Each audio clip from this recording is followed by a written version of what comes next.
이 누가복음 9장 우리가 읽은 본문 앞단락에 보면 51절부터 이렇게 끊기죠. 이 9장 51절부터 그 19장 28절까지 이 누가복음의 이렇게 중간 부분, 이 부분들이 이 학자들이 일명 예수님의 여행서라, 예수님의 여행 기사라고 불리우는 너무나 누가만의 독특한, 누가만의 아주 독특한 그 내용들이 여기 중앙 부분에 그 여행서라로 나옵니다. 누가는 예수님을 예루살렘을 향해서 부단히 걸어가시는 그러한 분으로 이렇게 묘사를 하는데, 예루살렘의 길을 걷고 있다. 그야말로 예수님은 길 위에 계신 분이다 라고 우리가 말할 수 있죠. 길 위에 계신다. 이게 뭘 가리킬까요? 길 위에, 말 그대로 광장에, 시장에, 뒷골목에, 이런 얘기가 되겠죠. 쉽게 말하면 우리의 삶의 그 자리에, 사람들이 살아가는 일상 가운데 그분이 길을 걷고 있다. 뭐 그 이야기 하는 거죠. 어떤 고관 대작들이 그 궁궐에서 마치 탁상 공론하듯 그냥 떡하니 앉아서 뭐 이건 이렇고 저렇고 명령만 직직 내리는 이런 것이 아니라, 이 삶의 현장에 깊숙이 내려오셔서 우리 일반 사람들과 대면하시고 말씀하시고, 또 그들에게 하나님의 나라를 선포하시고, 병자들을 고쳐주시고 연약한 자들을 일으켜 주시는 이런 예수님의 모습을 보여주고 있습니다. 여행에는 목적이 있죠. 저도 여행을 너무나 좋아합니다. 여행을 너무나 좋아해요. 예수님을 더 깊이 알면 알수록 여행을 정말 좋아해요. 여행에는 근데 목적이 있습니다. 심지어 아무런 목적 없이 발걸음 가는 대로 정처 없이 떠나는 여행일지라도 그 자체가 목적이 되는 게 바로 여행이죠. 이 누가는 예수님의 예루살렘 여행 목적을 사실 한 절로 이렇게 밝히고 있긴 해요. 우리 51절에 보면 이렇게 말씀하죠. 예수께서 승천하실 기약이 차감해 어디를 향하여? 예루살렘을 향하여 올라가기로 굳게 결심하시고. 자, 여행 기사가 이 구절로부터 이제 시작이 된다 하는 거죠.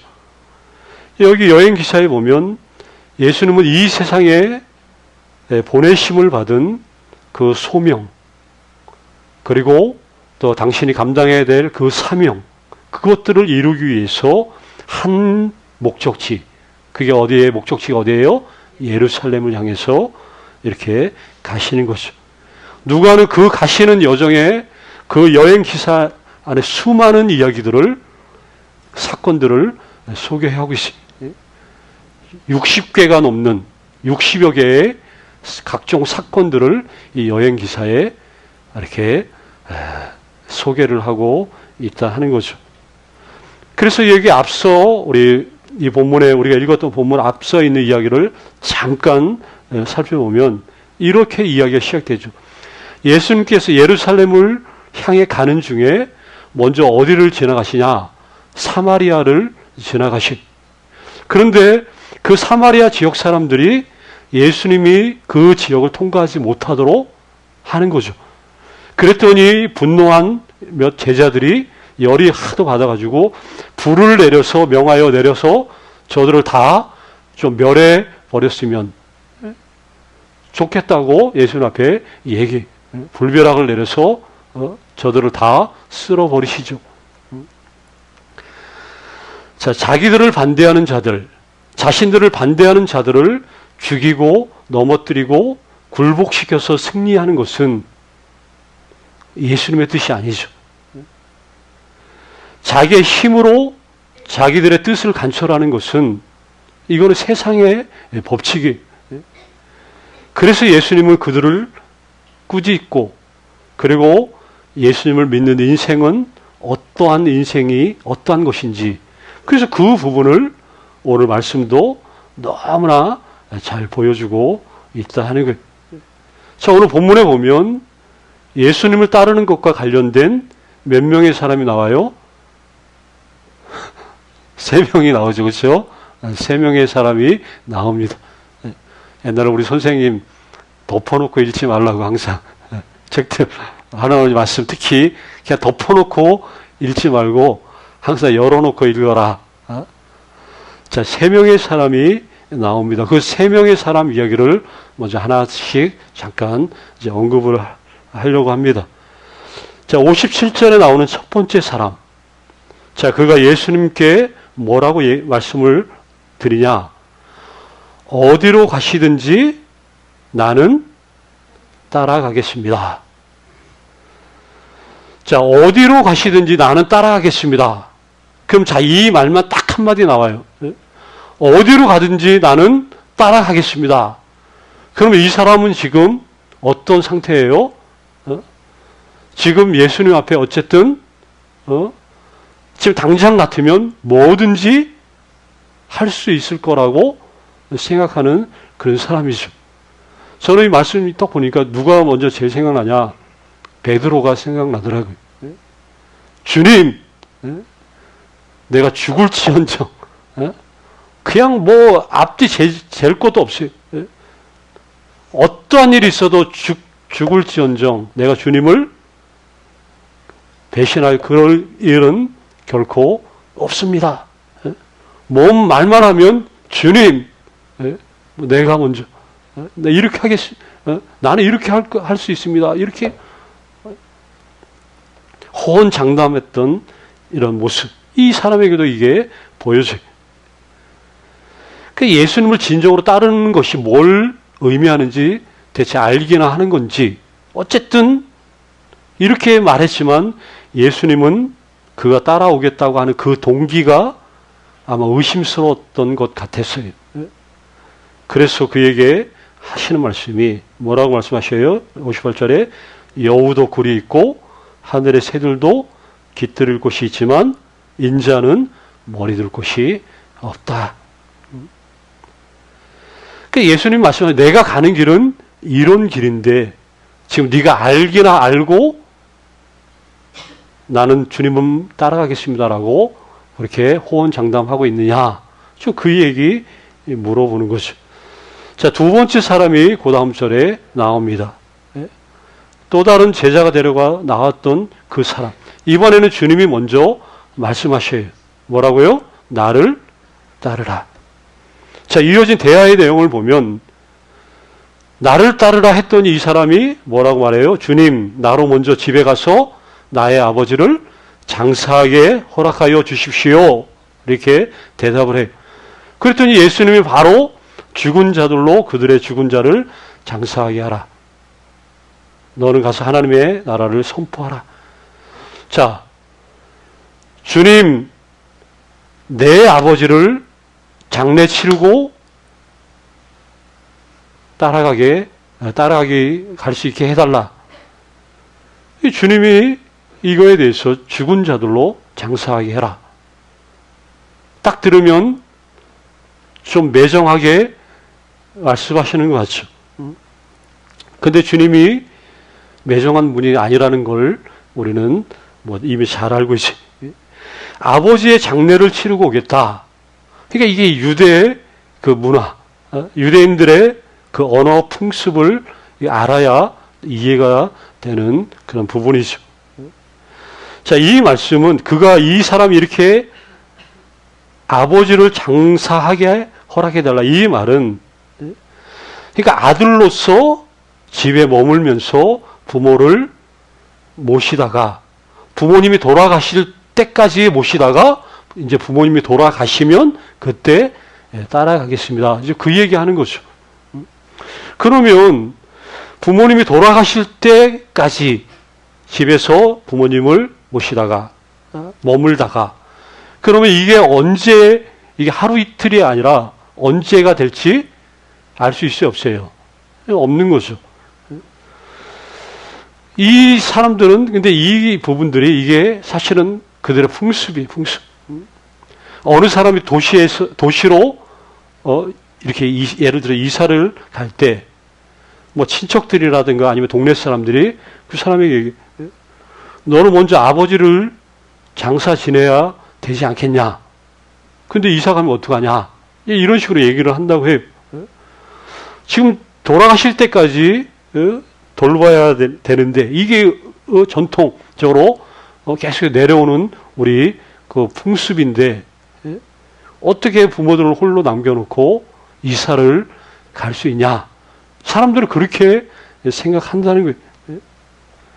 그러니까 그 전통과 간습에 의하면 이게 계속 부모 돌아가실 때까지 남아서 돌봐야 된다. 이게 그거예요. 그러니까 이 사람은 그 얘기죠. 만약에 내가 중간에 주님을 따라간다면 아마 사람들은 나를 호로 자식이라고 할 거 아닙니까? 아니 만약에 내가 그런다면 내 이름을 호적해서 빼지 않겠습니까? 아마 가족들은 나를 미워하고 아마 동네 사람들은 나를 사람 취급하지 않을 겁니다. 주님도 이런 거 잘 아실 텐데 그렇죠? 하면서 그렇게 얘기를 던진 거죠. 주님이 뭐라고 얘기하냐? 근데 주님은 그렇지 않다고 분명히 얘기하죠. 나는 내가 그렇게 행동하기를 원하지 않는다. 네가 남기고 떠나는 사람들이 서로를 돌볼 수 있도록 내버려 두고 너는 가서 하나님 나라를 선포해라. 지금 이게 일단은 예수님의 대답이에요. 자, 세 번째 사람이 이어서 등장합니다. 자, 세 번째 사람은 첫 번째 사람처럼 먼저 예수님 앞에 먼저 이야기를 하죠. 주님, 내가 당신을 따르겠습니다. 그런데 한 가지 부탁이 있다는 거예요. 뭐예요? 먼저 나로 하여금 집안 식구들에게 무슨 인사요? 작별 인사를 하고 따라갈 수 있도록, 작별 인사할 수 있도록 허락해달라고 이야기를 해요. 자, 뭐 이것도 뭐 마찬가지죠. 사실은 중동의 그런 가족관계에 관련된 이야기죠. 그러니까 중동 지방의 이 간습에 의하면 어느 누구도, 그러니까 그 한 가정의 그 가장, 아버지가 절대적인 권한을 가지고 있어요. 그래서 아버지의 공식적인 허락 없이는 누구도 집을 떠날 수 없다는 거예요. 모든 집안 식구들의 생계를 책임지는 사람이 아버지이기 때문에. 그래서 이 사람이 실질적으로 말하는 것은 뭐예요? 주님을 따르기는 내가 원하지만, 그러나 내가 떠나기 전에 최종 결정권은 나에게 있지 않고 우리 집에 있는 우리 아버지에게 결정권이 있습니다. 그러니까 아버지 허락을 먼저 받아오겠습니다. 지금 이렇게 이야기를 하는 거죠. 예수님이 대답을 합니다.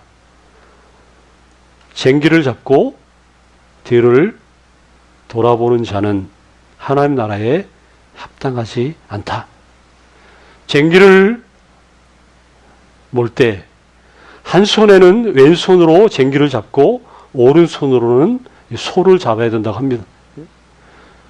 한 손에는 쟁기, 한 손에는 소를 잡아야 되기 때문에, 몰아야 되기 때문에 이 두 이익의 균형이 잘 이루어져야 된다는 거죠. 그러니까 앞을 똑바로 쳐다보고 걸어야 된다는 거죠. 굉장한 집중력을 필요로 하는 것이 이 쟁기질이라고 이야기를 해요. 쉽게 말하면 한눈을 팔아서는 안 된다 하는 거죠. 그러니까 두 방향을 동시에 보면 안 된다. 한 방향, 그 방향만 집중해서 바로 바라보고 그렇게 해야 된다. 지금 예수님이 나를 따르려는 자는 이렇게 쟁기질을 하는 이런 사람과 같아야 된다고 이렇게 말씀을 하죠. 우리 예수님의 제자도에 대해서 복음서들이 얼마나 많이 말씀하는지 몰라요. 근데 우리가 예수님을 믿는 것, 이게 사실 쉬운 일은 아닙니다. 우리가 예수 믿는 게 너무 쉽고 간단한 것 같지만 사실 그렇지 않아요. 사실은 이 예수님을 따른다는 건 너무나 사실 장엄한 일이기 때문에 함부로 사실 말하기도 버겁고 사실 두려울 때가 있는 그런 말씀이죠. 우리가 믿습니까? 아멘. 이건 쉽죠. 말하기는 쉽죠. 근데 예수님을 따르는 것은 여기에 있는 말씀만 봐도 이게 보통 일이 아니구나. 지금 가정적으로 가족들 간에 또 아니면 내가 하는 일들 간에 걸림돌이 많을 수밖에 없는. 그런데 주님은 이상하게 주님이 그 가족들이라든가 집안일들이 소중하지 않다는 걸, 소중하다는 걸 모를 리가 없는데, 근데 그럼에도 불구하고 왜 주님이 이렇게 단호하게 이렇게 말씀을 하실까? 그러니까 우리는 이런 부분들을 놓쳐서는 안 된다 하는 거죠. 결국 제자가 되려고 하는 이 사람의, 3명의 이 사람들에게 공통적으로 예수님이 요구하시는 것은 뭐냐? 그러니까 일편단심의 충성과 헌신. 이거를 주님이 요구를 하시. 우리 사무엘하 15장에 보면 그 유명한 이야기가, 이런 이야기가 나와요. 사무엘하 15장에 보면 다윗이 그 아들 압살롬이 반역을 저지릅니다. 그래서 급하게 도망자의 신세가 되어서 이 피난길에 오르게 되죠. 정처 없는 이 피난길에 오르게 되는데, 이 다윗을 그때 피난길에 올랐던 그 신하들 가운데, 사람들 가운데 이때라고 하는 사람이 하나 있었어요. 이때. 누구요? 우리가 이 이름을 잃어버려서는 안 되기 때문에 말씀을 드려요. 이때라고 하는 이 사람이 있었는데, 이 사람은 이스라엘 사람이 아니라 가드 사람이에요. 가드 하면 어디예요? 블레셋. 가드의 골리앗, 나중에 블레셋까지 전쟁 때 보면 가드로 다윗이 도망가고 그쪽 이런 얘기다. 가드라는 지역이 나오죠. 가드 사람이 가드. 이 출신 성분을 보면 이스라엘의 영원한 원수인 블레셋 사람이. 그런데 이 사람이 자기 수하에 있는 600여 명의 부하들을 이끌고 다윗에게 충성하기로 말 그대로 나온 거죠. 기순한 거죠. 쉽게 말하면. 근데 이 사람이 지금 압살롬이 반역을 저지로서 모든 이스라엘의 민심이 그 아들에게 돌아갔어요. 헤브론에서 압살롬이 이제 이 나라의 왕이다라고 선언식도 하고 민심들이 그러니까 부랴부랴 급하게 다윗과 지금 그 궁궐에서 도망쳐 나온 거예요. 그래서 도망쳐 나온 그 무리들 중에 여기 이때가 포함이 돼. 아마 이제 다윗이 이렇게 쭉 피난길 그 아들 때문에 도망가야 되는 그 처지가 얼마나 지금 심란하겠어요. 근데 이제 피난길에 가는데 보니까 이 사람 저 사람 자기 따르는 일행들이 있는데 그 중에 이때가 눈에 보였던 거예요. 이때에게 얘기해. 왜 너는 나랑 가려고 하느냐? 물어본 거죠.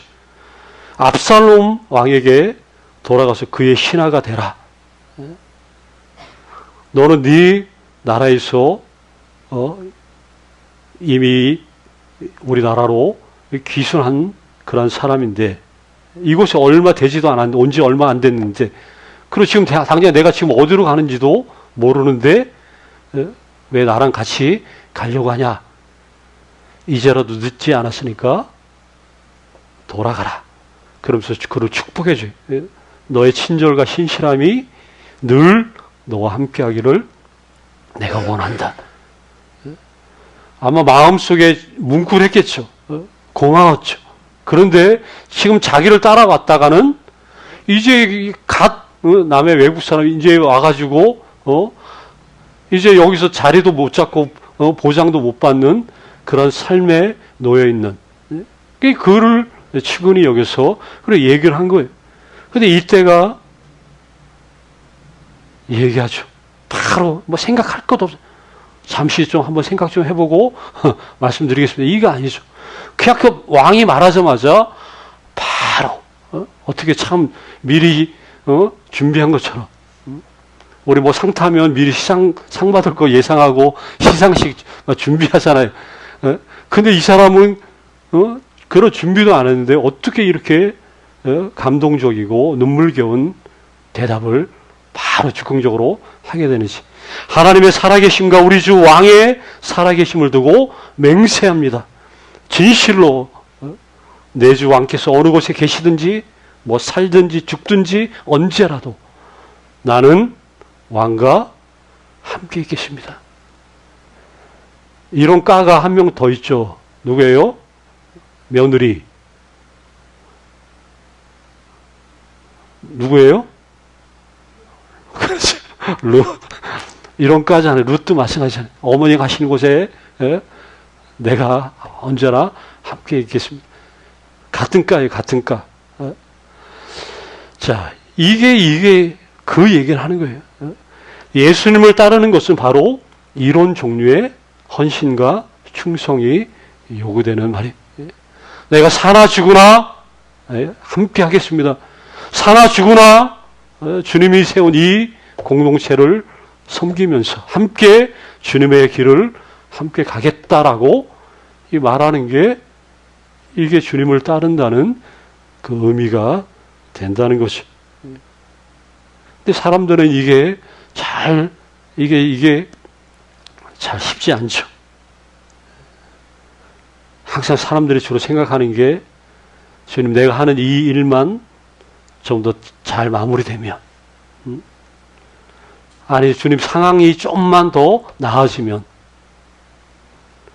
더 주님의 일을 잘 하겠습니다. 그래서 우선은 성공하자, 우선은 돈을 더 벌자. 대부분 이런 쪽으로 나간다는 거예요.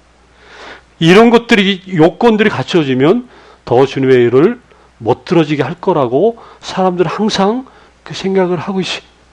내가 이것만 해결되면, 내가 이 정도만 갖추면. 그런데 예수님은 사람들에게 항상 얘기하죠. 나를 따른다. 이렇게 말씀하실 때 우리는 이 부르심에 응답하기 전에 분명한 사실을 알아야 하죠. 주님은 머뭇거리는 것을, 뒤돌아보는 것을, 두 마음을 품는 것을 허용하지 않는다는 거예요. 주님은 오직 우리 제목처럼 일편단심 그 충성을 원하시. 심지어는 우리의 모든 것들을 요구하실 수도 있다는 거죠. 그래서 예수를 따르려는 우리 교회 40주년 됐잖아요. 주님 당신께서 어느 곳에 계시든지 사나 죽으나 저도 그곳에 있겠나이다. 이 교회적으로 이 고백이 드려졌으면 정말 좋겠어요. 저도 그렇고 우리 한 분 한 분이 이렇게 고백하면서 지금까지 교회를 인도하신 주님 앞에 고백하고 또 이후로 그렇게 되어지기를 고백하며 나아간다면 얼마나 복되고 뜻깊을까 이런 생각을 가져봅니다. 이런 은혜들이 있기를 간절히 주의 이름으로 축원합니다. 아버지.